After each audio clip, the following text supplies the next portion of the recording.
it's Alice. I am back with a market update for the Victoria Real Estate Board for February 2023. I hope you're well. I hope you've been having a good year so far. Let's get into it. I'm going to keep this one as quick as I can so I don't keep you too long. So what's the real estate market doing in Victoria, BC? It's slow still. It's still slow. It's picking up a little bit. If you look in the graphs, you can see the slightest little tick in a little bit of a recovery, but it's still incredibly slow. So buyers are still sitting on the sidelines. The interest rates are not helping anything. Apparently we're looking at another interest rate increase on the 8th of March, quite possibly, even though we thought we wouldn't. So that's a bummer, but that remains to be seen. So that's coming on the horizon, so let's keep our eyes on that. But let's get into the sales stats and we'll see how it's going. So for sales, we had 460 sales complete in February. That is a decrease of 36% year over year. So another fantastic statistic. New listings, we had 811 new listings come to market. That is down 13% from last year. A lot of people are scared to sell because they are hunkering down with their interest rates. A lot of people don't consider porting their mortgage, so I think people are just waiting to see how it shakes out. And to be honest, if you're selling, there's not a lot of incentive to list right now in a lot of people's eyes because they don't want to go into this messy market. They just want to stay put with their good interest rates they locked in probably a couple years ago. So yes, new listings are slower. Active listings, there's 1,809 active listings on the market at the end of February, and that's up 113%, which I think last month it was 135, so it's not as bad. We're getting there.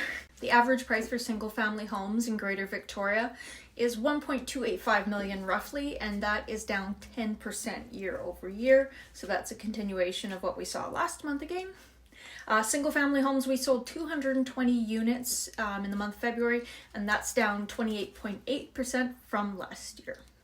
All these red numbers, fun times.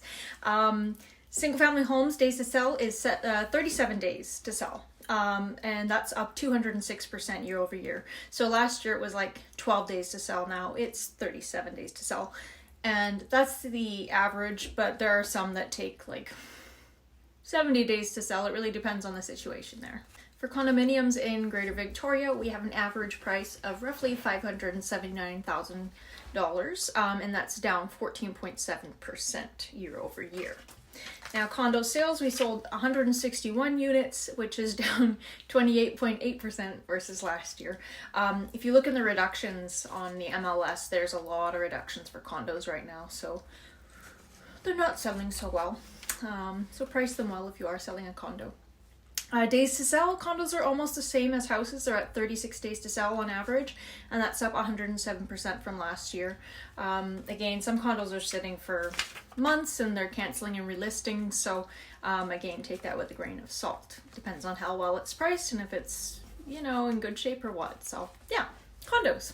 So aside from the numbers, if you look in the news, you'll see things like consumer insolvencies are up roughly 33% year over year. I think it jumped like almost 14% from December 2022 to January 2023.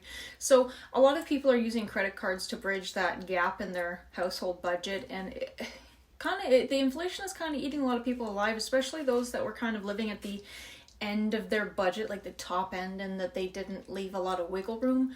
Those are kind of the people that are feeling the crunch, unfortunately. So yeah, insolvencies are starting to creep up. Foreclosures, I'm not really seeing many of those. I know a lot of people are waiting for them, but that's something that comes further down the road. But if I do start seeing them, I will bring it up and I'll tell you about it. So unfortunately with this market, I know I'm smiling, but it's good news for some people, for buyers who have been waiting, and it's bad news for sellers. So I've been waiting for, the market to correct, and it's not surprising to me. So it's just kind of, this was coming and we knew it was coming. So if you, are having trouble with finances, it's a really good time to maybe look at your budget and go slash some things. I personally love going through my budget and cutting out things that are not necessary. It's like one of my great joys in life. I hate spending money. So, nothing wrong with being super frugal and cutting out consumer goods and just living really simply, if that's kind of what's going on. And, a lot of buyers are sitting on the sidelines, but you know, if you are waiting, what a better chance to save some money and put more down when you do decide to buy, right? So maybe it's just time to be a cheapskate and just kind of mellow out, you know? There's ebb and flow to everything. Oh, and one more thing before I go. I forgot to mention, people want to know if there's multiple offers going on still. There are certainly still multiple offer situations going on. They're not as crazy as like the 40 offers per property. It's nothing like it was. But in Victoria, at least, the pockets around the outskirts of Oak Bay, houses with, you know, large footprints and room for suites and things like that, they're still getting multiple offers. It's not uncommon, but it's really in select pockets, and it's certainly not for most houses. Most houses, it's kind of a 1 or 2 offer situation, or just like no offers. So that's what I've got for this month. Hope that helps. And yeah, in the meantime, I hope you have a fantastic March. I think it's going to be a beautiful month. I think there's lots of good things coming, and hopefully more good news in the market. So that remains to be seen. Hopefully. Anyways, yeah, if you want more specific information on your particular neighborhood or your property, if you want to see what it's valuing at, just reach out. My email's below. I'm happy to help if you just want data. Some people they're just trying to suss out their specific zones, and that's totally fine. This is such a general market update, so it's understandable if you want something more specific. But anyways, I'm around and you know where to find me. So in the meantime, take care, and I will talk to you soon.